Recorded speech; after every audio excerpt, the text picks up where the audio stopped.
Welcome, everybody. Maryland Football Coaches Association final talk of our 2022 clinic.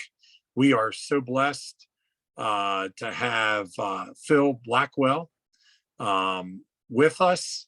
He is going to provide us some great information about two-minute offense. Coach has a very extensive background in coaching and development of players. We are so looking forward to this presentation. Coach, take it away. All right, thank you, sir. Thank you for all the kind words. Hello, everyone. We're going to start today by talking about the putting in a two-minute offense. This presentation, Coach Rick Newhouser and I, when he was here with the Baltimore Ravens, we put this together because we saw a few high school games and we realized there's a lot of high school coaches that get in two-minute situations and they've never installed a two-minute offense. They think it's their same offense and they want to hurry up and go through it. So no, on the next level, we always have a separate two-minute offense. And that's what we're going to talk about today, how to put in one, how to keep one really simple, and especially so your players can easily accept it and bring it in. So here we go. The two-minute offense, the first thing is communication. One thing we ask is who calls the plays? One common mistake, especially on the high school level, is the head coach says, if I'm the head coach, I call the plays. Or the offensive coordinator says, I call the plays. But if you notice on the next level, especially Division I college, because they have so many more players on the sideline, and it's just hard to see from being on the field, that they always have a coach or coaches with different color shirts. And I mean adverse colors. So if the school colors is blue and orange, they'll have a coach with a green shirt on, or they'll have a coach with a polka dot striped shirt. You know, there's always something that stands out. That is usually your two-minute offense coach. And on the defensive side, it's the same thing. It's that guy that everybody can see when there's an emergency going on. So go ahead and humble yourselves and say, whoever calls the plays is the most calmest person on your staff under pressure. And I'm going to say that again. The calmest person on your staff under pressure, that's the person that should run your two-minute offense. That person don't necessarily even make the plays, design the plays, or implement the plays. They're just going to how to relay it to the quarterback on the field, how to relay it to the players on the field. Because what you don't want is a person that's already stressed out. And the quarterback looks at that person stressed out, if you guys can see me, and now it's not, there's a whole stressful situation. So now let's just figure out who's going to call your plays. Next thing is your signals. Your signals have to be very simple and direct. And the reason for that is just like a baseball coach, you know, when he looks down, the batter looks down third base line, there's a whole bunch of movement and this and that and this and that. We might have the clock rolling. So we don't want to waste time relaying the play into the game of play. So you keep your signals very simple. And as you see later on in this presentation, I'm going to give you about 5 basic signals, which is going to lead to over 500 different plays you can call. Just deal with me. Next thing is the snap count. Remember, when you're calling a two-minute offense, you're in an emergency situation. So therefore, your snap count should always be on 1. On 1 or on first sound, you know, because you don't want anybody jumping off sides. You don't want anybody trying to hold still for a snap count. And then, of course, as us coaches, you know, that's when we blow a gasket. You know, we blow a gasket right then and there. But a lot of times, as I've seen traveling the country and watching high school games, that situation is a coach's fault. You know, he said on 3 because he's trying to get other guys to jump offside. But the kids are under stress also. Next thing, shotgun. Whether or not to do the shotgun in this day and time, yes, everybody's doing some type of gun, some type of pistol offense, but whether or not you can do it right then and there, meaning the weather conditions, the overall game conditions, you might have your, you know, usually if two-minute offense is in, it might be at the end of the fourth quarter and you're trying to drive to win the game. So your shotgun, you know, your backup quarterback might be the guy that's your your backup center, I'm sorry, might be the guy that is not good at shotgun. So hence why you have practiced it and gone through it and made those notes. Also, let's get on the plays. The 2-minute offense plays. The plays are going to be all according to who's on the field. So let's talk about your personnel. So in your notes right now, for your personnel, you want your best thrower on the field. I did not say your starting quarterback. Hopefully your starting quarterback is the best thrower, but you want your best thrower on the field. For a lot of teams, like for example, a wing T offense team, a team that is heavy in the run, they might not have their best thrower on the field. They'll have their best quarterback on the field that can now run your offense. But remember, the 2-minute offense is totally different. Okay, so you're going to put your best thrower on the field. You're going to put your 5 best catchers on the field. Notice I did not say receivers. I said the 5 best catchers on the field. So when you call your 2-minute offense, I know in high school I've coached where our center went to tight end, and our tight end bumped out the slot, and we pulled a running back off. Because we want our 5 best catchers on the field, because when we get to our plays themselves, they're going to be very simple and very direct. And we don't want that kid that's, just not that very dependable hands on the field. Next thing is, I'm sorry. And with blockers, you want your 5 best blockers on the field. 5 best blockers mean those guys that can step up and block, and that's all they do. They don't have to pull, they don't have to down block, they don't have to even remember, because you're going to have, as we see a little further, we're going to have one protection. We're not going to have multiple protection, because you don't want your kids thinking in this very stressful emergency situation. How many formations? 1.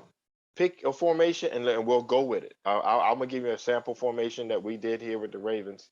But that one formation, because we don't want guys wasting time running around, getting to positions, running around, trying to remember if they're on the ball, off the ball, if the quarterback's under center or not under center.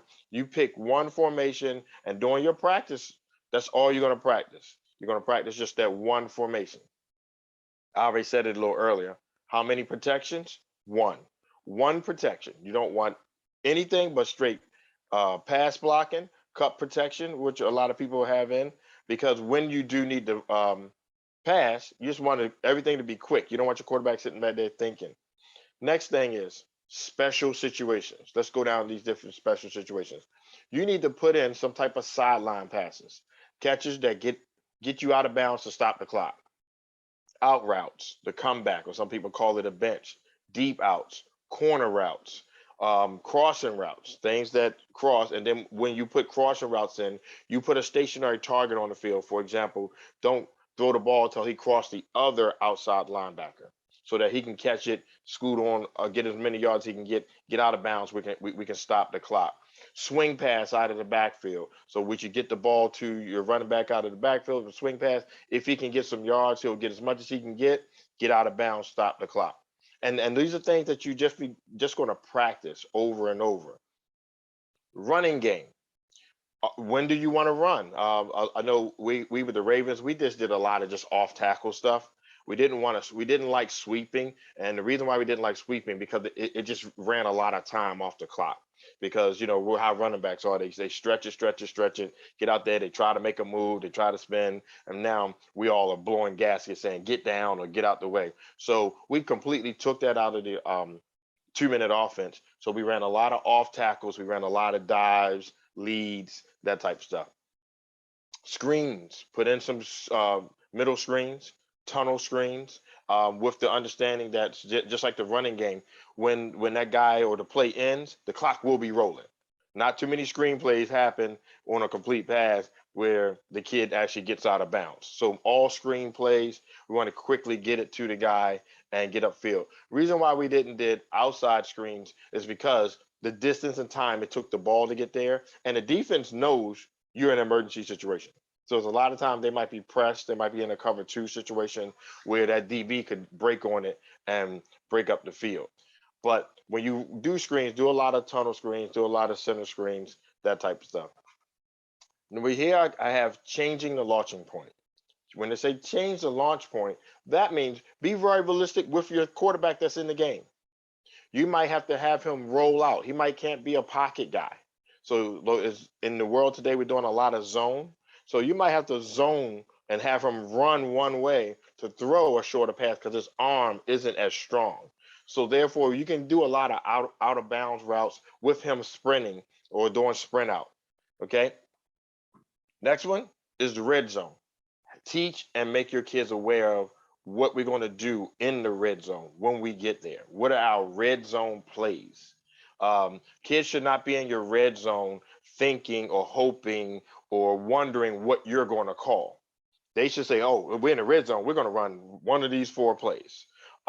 We've seen it in the recent games in the NFL playoffs. There's some teams that just ran what they do. Yeah, and you already know it. It's just you got to stop it.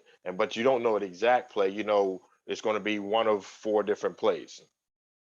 Next one is goal line. When you get in the goal line situation, who's going to be in the game? Who, like I said, we just happened in these past couple of weeks. A lot of the goal line situations, the linemen just came in, the extra tight ends just automatically come in. And if you practice this, you know, you have a goal line 2-minute offense. It's not just goal line because it could be totally different, but you have those guys get in the game, and now you already know 1 or 2 plays that we're going to run within these 2 to 3 yards. Clock play. One thing I know by traveling the country and looking at a lot of high school games and watching film, clock play is one thing that coaches have not mastered yet. Of course, we haven't even mastered it in the NFL, but we work hard at it. But we have more time in the NFL to work at it than you guys do. So clock play goes on where a lot of times we don't look at that. We need to stop the clock when we need to burn a timeout, when we don't need to burn a timeout, when the quarterback needs to spike. And a lot of high school kids are looking to the sideline to see when should they spike it. You got to already work that in to their quarterback mechanics. They got to know when to spike it. How are they going to spike it? And when I say how are they going to spike it, some guys don't know whether to get underneath the center, take it and spike it because all they're doing is mimicking what they've seen on TV. But some guys can do a quick shotgun and spike it. So you have to decide what's best for you and your team and how that works. Positioning play. Once again, I said that earlier about your personnel. What's your best position on the field? Who is your best receiver on the field? Which one is your best blocker on the field? So when we talk about changing the launching point, we might be moving behind that best blocker that we have on the field. We might be calling a lot of plays and tagging that best receiver. We all know that's how it is in the NFL. If you're playing against Tom Brady and Gronkowski's on the field, there's a good chance he's looking at him first. So let's put that in play with your 2-minute offense. What are our last plays? I mean, what are the 3 seconds left on the clock? What are we going to call? What are we going to call no matter where we at on the field? Okay, it's not necessarily always going to be a Hail Mary because you might be on the 6-yard line. Okay, but what is the play that we're going to call to get us a possible chance of scoring and in this situation probably winning the game? Next thing is the Hail Mary. Hail Mary, how is the formation? We already got that one formation. Where's our best receiver at? We're most likely going to go there, and we do that with speed.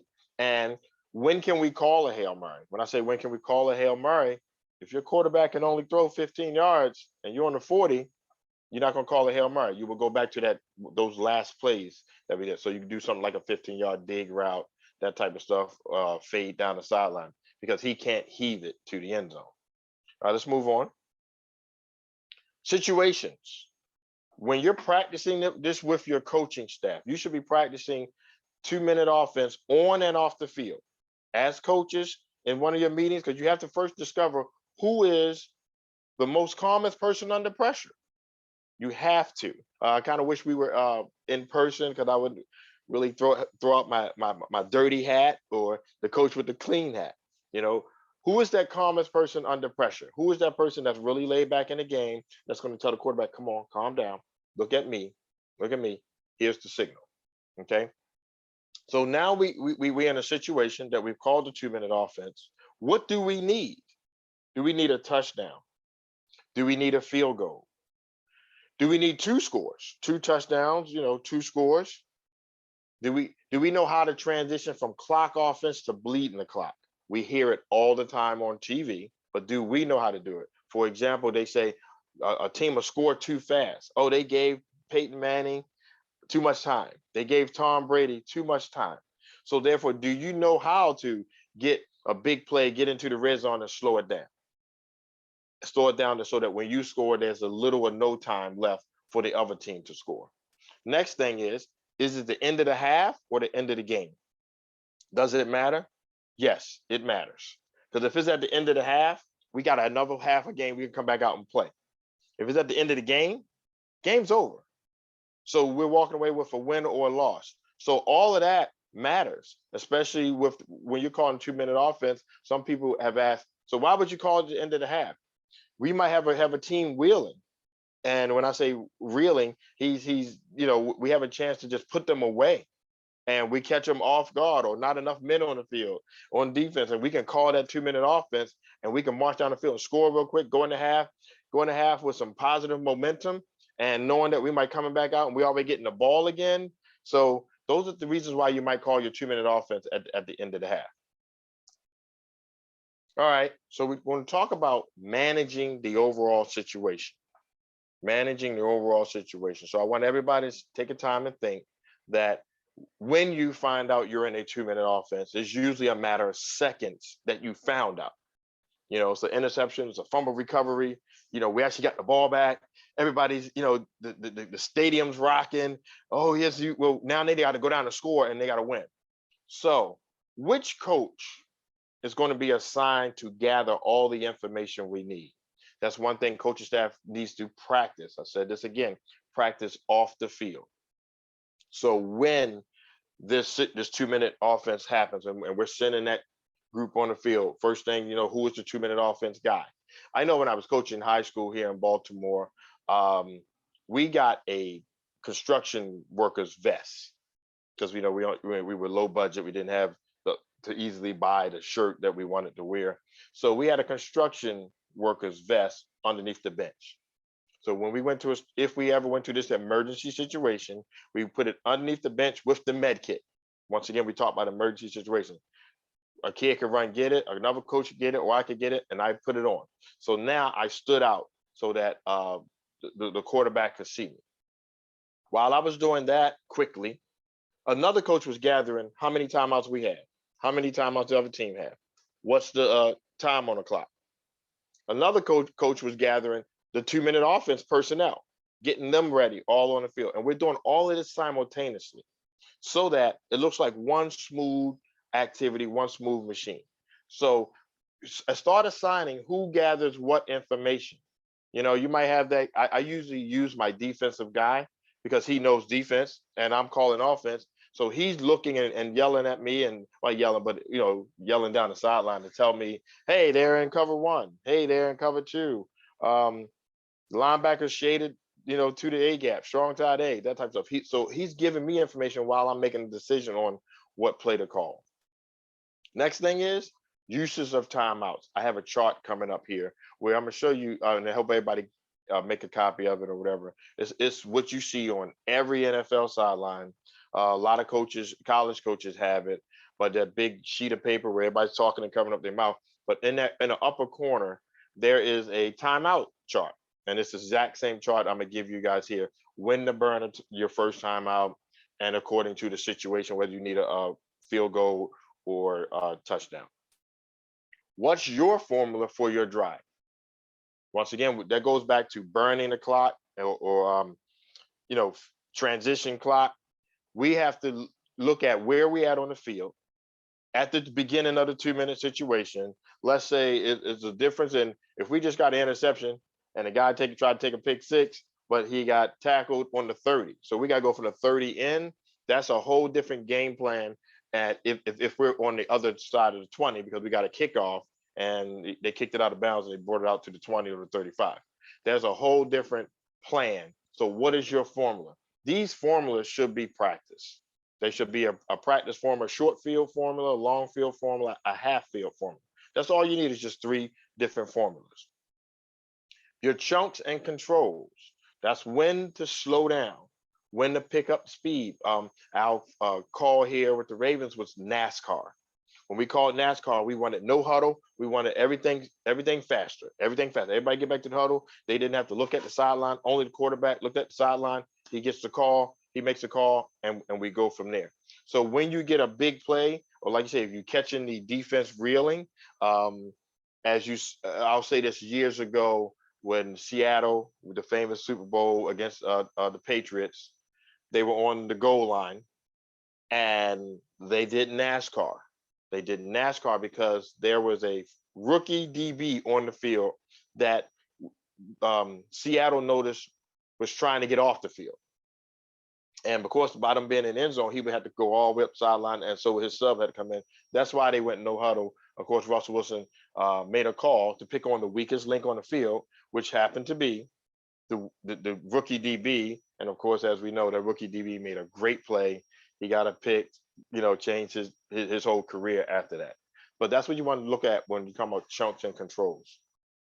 Red zone awareness, teaching your team, your players, your coaches, the 2-minute offense coach. Remember, that 2-minute offense guy might not be a normal offensive coach. He might be your O-line coach. He might be your special teams coach. Whoever that is, we got to teach them red zone awareness. Teach your kids red zone awareness. Don't just talk to them and tell them we're in a red zone. You have to teach it to them. They have to practice it.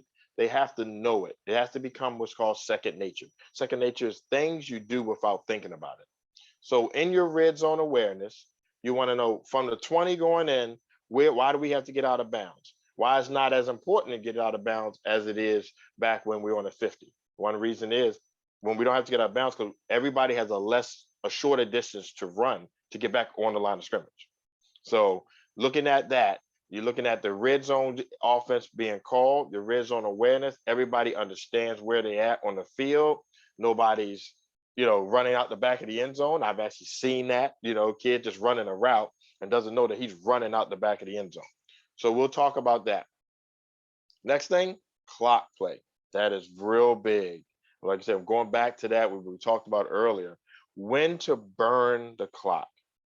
Talk to your quarterbacks and your receivers and running backs. Your O-line, it really doesn't matter to them. They're going to get to the ball. They're going to be machines. They're just going to get there, block. Next play, get to the ball, set up, block. So don't even talk to them. Don't even waste time talking to them about the clock play. The position play will go with those 5 eligible receivers on the field, meaning those 5 guys that can catch, okay, eligible receivers, your quarterback, and your blockers. And on the sideline, you have their subs already in those 3 groups. You have eligible receivers, that's including running backs. You have eligible blockers, and you have, of course, your backup thrower. I'm not going to say quarterback, your backup thrower. And you're going to have any other guy that could possibly get in, especially your special teams that might need to run on the field, the kicker, the holder, that type of thing. All right, here's that chart I was talking about earlier, the 2-minute offense. This is verbatim to the T, what every team has in the NFL. So what you're looking at is, if you need a field goal and there is time that you're marching down the field, you want to burn the clock at 1 minute. At 1 minute, you want to burn your first timeout, okay? Because at 1 minute now, you know where you're trying to get to. You're not necessarily now trying to get into the end zone. You're trying to get into field goal range and getting your kicker ready. So that's where you see a lot of coaches already know in the NFL, but not in high school. What's their kicker's range? So now you're trying to change your chunks and controls to, we only need to get down to the 40. Okay. So therefore your formula for your drive is to get to the 40, not necessarily the end zone. Okay. If you need a field goal and you can burn your first time out at 30 seconds, if you got the ball less than 1 minute. Okay. If you have a lot of time, you can go all the way down to your field goal time and you burn your first time out. So same thing here. You can see if you need a TD, when to burn your first time out. Okay, practicing your clock offense. I've said this earlier, and it's intentionally repetitive because this is how much it needs to be drilled. Okay, on field with your players and coaches. So one thing that I've been able to do on the high school level and even on the pro level, we throw all of a sudden emergency at our players, because one thing you don't understand is if your players have never been in an emergency situation, they don't know how to practice it. So if you think back to school, even some jobs, you practice fire drills, you practice stay put drills, you practice 500 feet drills, that type of stuff. You have to do the same thing with your players. So I know in high school, a lot of times when we break for water and we notice the guys are goofing off, or we're losing them because they're teenagers, we throw the word out there. So in your notes today, create a word that means emergency. We called it Mayday. When we yell Mayday, Mayday, Mayday, Mayday, Mayday, Mayday, everybody drop everything that they're doing. Everybody, because we're now in an emergency situation. So you can create that word. I know some people had that sick'em word for dogs, but you create a word that only you and your team know. It means emergency. Or every blue moon, just throw it out there. Just call it Mayday, Mayday, Mayday, Mayday, Mayday, Mayday, and you should see everybody running to get to their assigned positions. I mean, even the sideline. So sometimes what we would do, we'll throw the ball out on the field, literally wherever it lands, it lands. We yell Mayday, Mayday, Mayday. Whole team runs to the sidelines. Those 5 best blockers are running out to get over the ball. The 5 best receivers are running and lining up in that one formation we said we're going to have. That best thrower is running out on the field, probably putting his helmet on and trying to find that different color shirt, or who is that 2-minute offense coach. And it might be right in the middle of practice just to break up the monotony. Okay. And they'll look at you and then you'll yell out a scenario. No defense on the field, no nothing. Just yell out a scenario. We got 80 yards to go, 2 timeouts. It's 1:10 on the clock. And actually march down the field, teaching the guy when to burn timeout. Yes, no defense on the field, because you can have a coach throw phantom flags. We have holding on the left guard, teaching everybody how to still hold their composure. As it's walked off, they can line up and get on the ball. It's becomes very big because now when people have done it, they're used to it. It's not a crime when it's happening on the field. They're not in shock. Oh, we got this, coach. Let's go. Okay. Hey man, don't jump off sides anymore. So a lot of times you minimize all of your issues when you've already practiced them out, and that's on the field. Now, as you calling out the plays, you're practicing the plays, you calling out the different scenarios. So once again, they're playing against air. So you don't let your quarterback call the first play because you know what they're going to do. Go deep, because there's no defense out here. So you're teaching them how to march down the field. And what we would do, as soon as the guy catches the ball in bounds, we stop and have a coach wind it, or we have equipment manager wind it.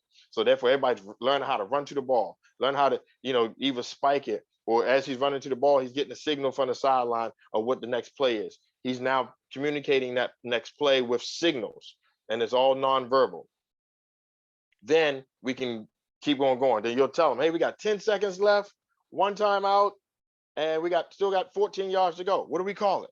And then we go to these are our plays we're going to call, which we said earlier. What are our last plays? And we can practice that. And then we score, or sometimes you don't score. So what? Your kid will drop a ball. Game's over. Let's go back to practice. Game's over. We won. Let's go back to practice. Let's go back and finish doing what we're doing. As I said earlier, with practicing your clock offense, you'll practice off the field. Off the field, the coaches need to know who's gathering that information, who's calling, who's the best blockers. They need to know all of that, need to practice it. So therefore, the 2-minute timeout guy can now get used to calling his 2-minute offense. He'll get used to calling what plays according to who's on the field. That's how we do as coaches. So our marquee D1 guy is out there and they're playing man on him.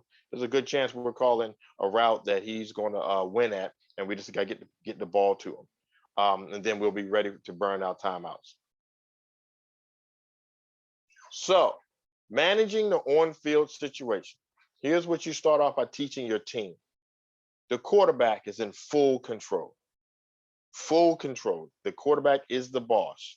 And you explain that to your team and all your athletes. The reason why he's in full control, first thing, it's his game to lose. It's his game to win. I'm sorry. It's his game to lose. It's his game to win. So therefore, there's not the receiver lost 5 games. There's always the quarterback lost 5 games. So the quarterback has an 8-game winning streak, that type of stuff. Next thing is, nobody talks in the huddle but the quarterback. Nobody. It's complete silence. If anything, the quarterback hears maybe a guy breathing or breathing hard. Because remember, we've called this emergency. And this is an emergency. It's no time for a bunch of opinions. There's no time for, hey, man, I'm open. Hey, throw it to me. We don't want none of that. When you have those kids that do that, don't waste time with trying to overcoach those guys. Pull them out. Pull them out. Put a guy in there that's going to follow directions, because you don't have time. Because if he's showing you he's doing this in practice, he's going to do it in the game. So you have him completely quiet, so therefore they can hear whenever we do huddle up, your quarterback can then verbalize what the play is. But there's other times where we're just going to do signals. You're going to develop a sense of urgency. A lot of times, once again, kids do not know what's important. The things that's important to them is not important to you. You know, is their PS4 at home is important to them. Hurry up getting home, or posting something on Facebook. All that type of stuff is important to them. Twitter. So now you got to develop a sense of urgency amongst your team, and teach them there's a reward for winning this. You know, there's a reward for getting through this whole process. Okay. And so you're going to teach your team how to, quote unquote, weather the storm. Subs, your quarterbacks, wide receivers, running backs, tight ends, are they all ready to go in? Do they know the pecking order that they're going in? They should. And remember, this 2-minute offense is totally different from your regular offense. So there is a chance, and this is also a way to get some of your backups to work even harder to get in the game. There's a chance you could be better at somebody in the 2-minute offense than you are in your regular offense. And so I've seen kids even work harder. So now you're getting an overall more production out of your team. Okay. Next thing is field goal team. Your kicker and snapper ready, if you even have a kicker and snapper. I know we didn't when I was a coach in high school. So we were, no field goal wasn't even an option. So, but if you have a field goal, are they ready? Where do they practice at? Are you going to change where they practice at according to which way you're going up or down the field, so that they can be close to that very edge? If you notice that in the NFL, a lot of times that's what we do. The kicker is always practicing at the corner, the back of the player's box, or the team box, as they say, and it's always in the direction that we're going to go to win the game. So if we're going this way, the quarterback will be back. Kicker will be back here at the corner, and the long snapper and the net and all that stuff will be that way. So that's even putting logic into it. Next thing is, who is the signal caller? Who is that guy? Who is that coach? Who's going to be making the signals called? And is he dressed? Is he ready? If you notice in college, I keep saying they wearing lime green shirts and stuff now, which have nothing to do with their overall team color scheme. They're already standing out. I told you also that earlier when I was coaching in high school, we had a vest, a old construction vest, that bright orange and yellow reflective construction vest that we put it on. So the quarterback was just looking for that up when he looked at the sideline. So now we want to distinguish exactly who is your signal caller. So right now, guys, ladies, gentlemen, everybody, coaches, I'm going to put in the 5 basic 2-minute drill plays. These 5 2-minute drill plays are in every NFL playbook, probably in every major D1 college playbook. Some of you guys probably already know some of them and didn't even know that they were strictly 2-minute drill plays combinations. So we're going to put in these 5 basic plays. First play is smash. Take your time and look at your screen and see me. I'm going to give you these signals for them. The signal is smash. You're smashing your fist into the other palm of your hand. Okay. And when you signal, and you're going to teach your quarterback that when they signal, I'm going to sit back, it's going to be up and above their head, not in their face, not in their chest. You want it up and above their head. And I tell them, even though it's nonverbal communication, I want to announce smash to the whole stadium. They're not calling it, but they're smashing above their head. And when we run smash, that means the receiver on the outside is going to run a hitch route, 5 to 7 yard hitch, turn around, get ready for the catch. The slot or the tight end, we had them run a 10-yard corner route. We didn't make it 15. We didn't make it 12. Reason why we made it 10, because we're in an emergency situation and we don't want our quarterback sitting back thinking. It also makes the defense develop much quicker. Okay. Next one, snag. The signal for snag is this. And I'm going to scroll out here. It's up above your head. And you're signaling like you caught your fishing line into something. You're trying to free up that fishing line. So it's called snag. It rhymes with drag because it's the same route. You can either drag it or jerk it back out. If you jerk it back out, that's a snag route. So the outside guy, the receiver is going to run a comeback. 12 back to 10, 14 back to 12, however, whatever level or whatever strength your quarterback has. But he's running a deep bench route or comeback so that if he does get the ball, he gets out of bounds and he stops the clock. The tight end or the slot is going to run a snag route. So I'm going to kind of walk it through right now. If my quarterback's inside and I'm in the slot over here, on the snap of the ball, I'm not going to run upfield. I'm going to run right at that inside linebacker. I'm going to gain chest contact with the inside linebacker and open up and jerk it back out. So therefore, your quarterback can do a little flare route out to the receiver. So some people call it a China out. Some people call it a jerk route. It's the same thing. But the key there is to gain contact with the linebacker. As soon as the quarterback looks that way, if the linebacker's doing his job, he's going to start dropping that way. So it's going to be hard for him to drop if you gain contact with him, then open up to your quarterback. A lot of times your kids are going to make the mistake by wanting to just hand touch the linebacker and turn their back to the quarterback. So this wall behind me, I'm going to make pretend it's the quarterback. So you don't want to touch the linebacker and turn this way. So now this is what's called turning your back to the quarterback. You want to touch the wall and turn this way to the quarterback and out. The reason being is if your quarterback gets blitzed or he's in any trouble, or that linebacker that he was supposed to hit has blitzed, when he turns around, he now has become the hot route, the check down. It's already right there, and he's opening up, and he's not turning around, and the ball is whizzing past his head. Okay, so the signal again is snag. Next one is deeps. The signal here is deeps. Once again, I'm gonna squat here, I'm gonna throw it up. It's up above my head. I want the elbows locked. I'm doing it just for the screen purpose. But when on the field, you want to teach elbows locked in every smash, snag. Now we're doing deeps. We want elbows locked because, like I said, we want to silently enunciate to the whole stadium. So all your receivers can see it. Okay. So all it is the outside receivers running a go route. He's going to get a release, get down the sideline and shift gears and see if he can take a top off the defense. The tight end or slot route are running 3/4 to half speed or half speed to 3/4 speed. They're not running full speed. They want to get just past the linebacker, but before the safety, that window right there, and that seam route, that's where they would catch the ball at. If you throw the 9 route, it's a 3 ball. It's a rainbow ball over top. And then now he's catching it hopefully for a big play downfield. But that tight end, you want him, the tight end or slot, you want him just to get just past linebacker depth and to turn around and get a dart. But we told our quarterbacks to put the dart right at his chin. So he didn't have to stretch out. He didn't have to drop. He put it right at his chin. He made the catch. The ball went right in the chest. And then he didn't make any moves. Get as many yards you can get. If you can beat that safety, you beat him. If not, go down and we back on the ball. And that's called deeps. Next one is double option. Here's the signal, double option, the 2 fists in the air. Okay, and I'm going to put it up above. Once again, your coaching point is to have the elbows of the quarterback locked. Okay, so double option.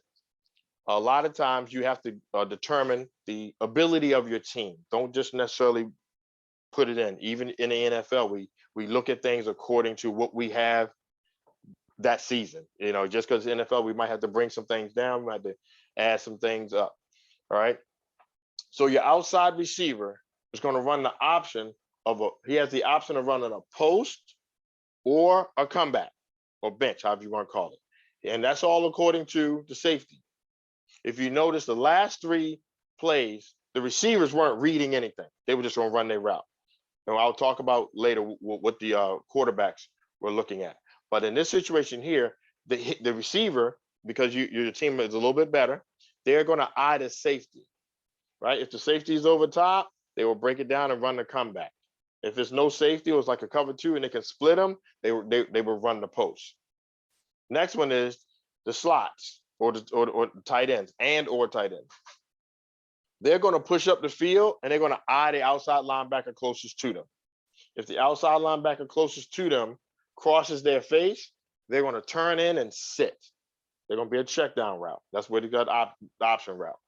If the outside linebacker stays there or vacates away, they're going to turn out and sit, not run away. They're going to sit because the quarterback has his sight lines, which we're going to see in a second, and his sight line going to have to look down. Okay. Next route is double dig. It's two hands like this in the air, and you got me over top. All right. It's two hands. It's called double dig. The outside guy is going to run a dig route.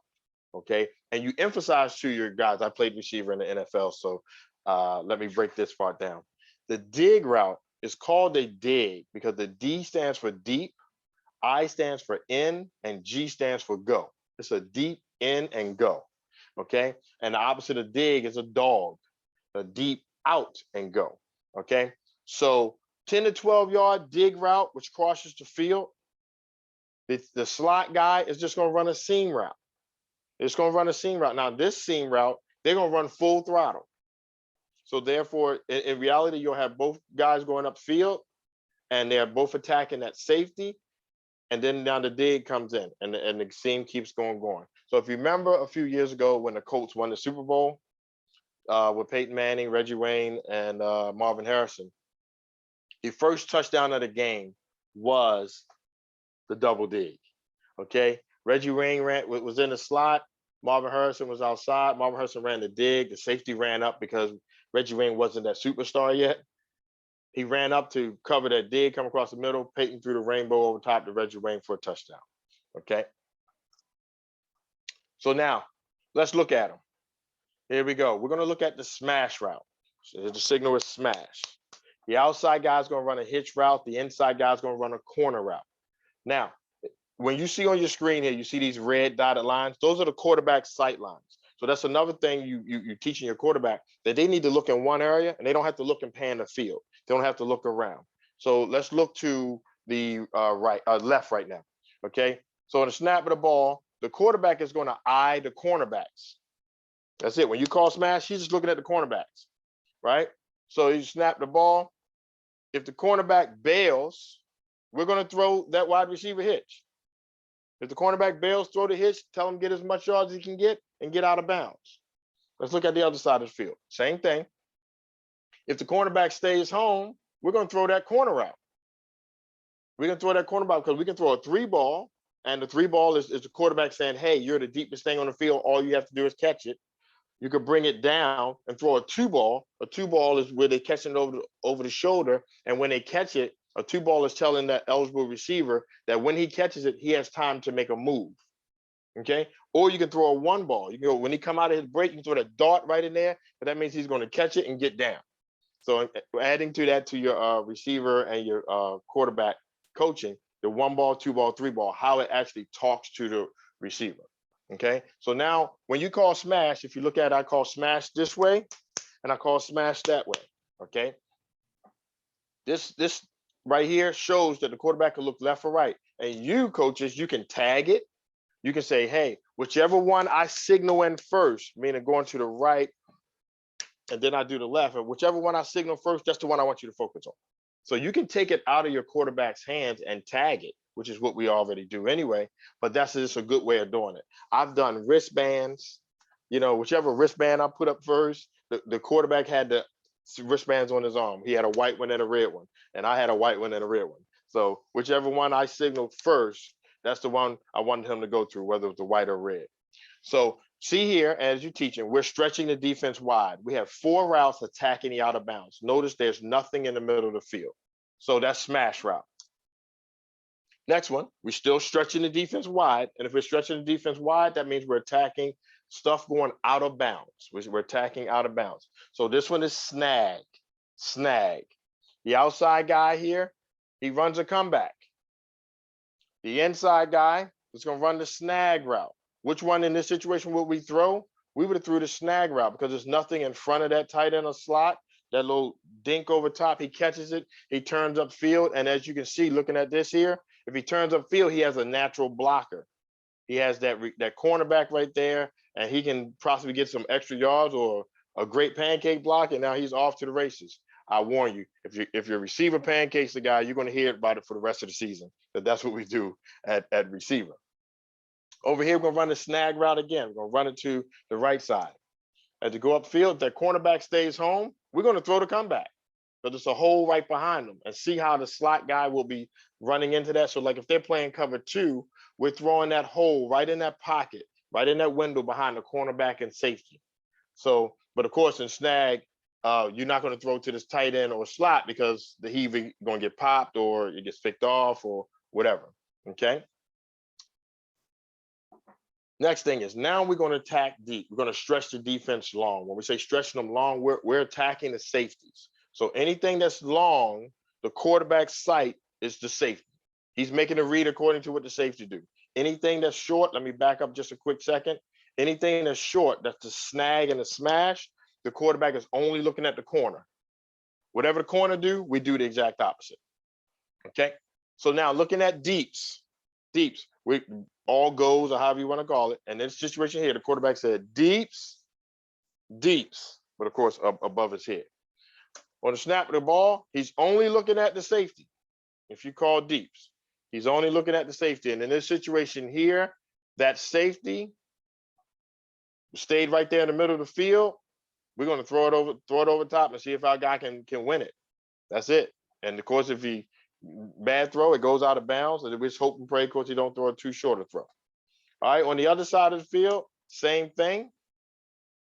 That safety clears over top to cover the wide receiver going down. But look at that tight end / slot. Soon as he crossed the linebacker. So notice how I stopped the receivers right on the quarterback's sight lines. So I'm going to talk quickly about the quarterback's sight lines. They're looking one way, and they're looking at that guy that we've assigned them. We're not our player, the defensive player. He's looking at that safety. If that safety's there, because he got his shoulder up to throw the 3-ball, if the safety takes away the 3-ball, all he has to do is lower his shoulder. He doesn't have to bounce or look around. When he lowers his shoulder, he can throw that dart right there to the slot.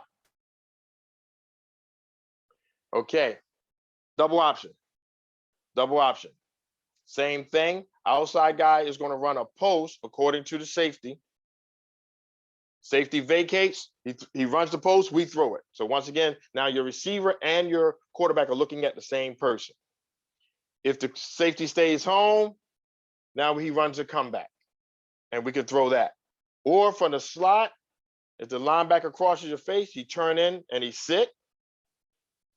If the linebacker sits inside, we turn out and we sit. So once again, we're looking downfield. The safety got it covered to that same side of the field. All we do is lower our shoulder. And now we got the check down. And we're checking the defense long, stretching the defense long because we're attacking something deep downfield.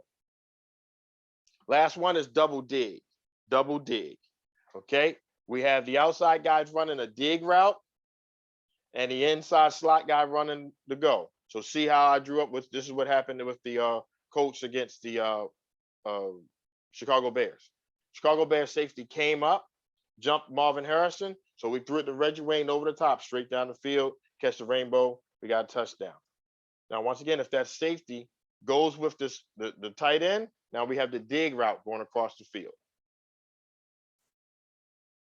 All right, so we have 5 signals: smash, snag, deeps, double option, and double dig. We have those 5 signals. We have 25 different combinations we can call, which maxes out to over 500 different plays when you add motion to all the different formations. Okay, so what I'm going to say, for example, is you can go smash to the left, you can go snag to the right. So you don't even have to cookie cutter it. You can change it all different ways. And now that you have that call, now you can go smash left, snag right, motion left. So therefore, the slot guy that's off is going to motion across and still run his snag route or whatever route that was a call to him over there. You can run it. Now it gets even more. You got the same combination. You can say inverted. So therefore, the slot guys are now on the line, still running the same plays. The outside guys are now off the line, still running the same plays, but now you can motion them. And when you motion them across, you can stop him before he get to the slot. That's one whole different play. The defensive assignments change. You can stop him when he's in between the slot and the outside receiver. Once again, a whole different play, whole different combination of routes. Or you can let them get outside the receiver or just behind the receiver and where they can stack and they can run off and run different plays. That's how you get your 500 different play formations. Coach, I think we might be close out of time. I'm here to ask any questions. I hope I wasn't too fast. I'll provide my email and everything for everybody, but I'm here for questions of how to implement a 2-minute drill and put it in. I have this same exact presentation on Coach's Choice, their DVDs. You see it's called Developing a Basic 2-Minute Offense. It says for youth football, it's only because of the way we just talked about it and we broke it down. The only difference that we would have did for the college or the pro level is we'd have got more into what throws the quarterback can and cannot make. Coach, there is a question about tackling. Yes. And how important, and do you do anything specific to address tackling during special teams? No, we don't do anything different. We don't do anything to address special teams when we talk about our 2-minute drill. No, we just do your basic tackle drills. We do a lot of circuits, especially on the pro level, just a lot of circuits because guys are there on the clock. And believe it or not, we can only practice 2 hours a day, just like everybody else. But the players are there for 8 hours because they have other obligations and stuff like that. So I hope I answered that question. Yes, you did. Mm-hmm. Any other final questions? I don't see it. I know we're right at that time. Coach, we appreciate you taking time out of your day. Time is probably it is the most precious commodity on this earth. And you just provided us with a first-class presentation. This impact is not only going to reach the state of Maryland, but throughout the country. And thank you so much. And you're more than welcome. And I'm looking forward to doing more if you need. Thank you so much. Have a wonderful rest of the day. Same to you.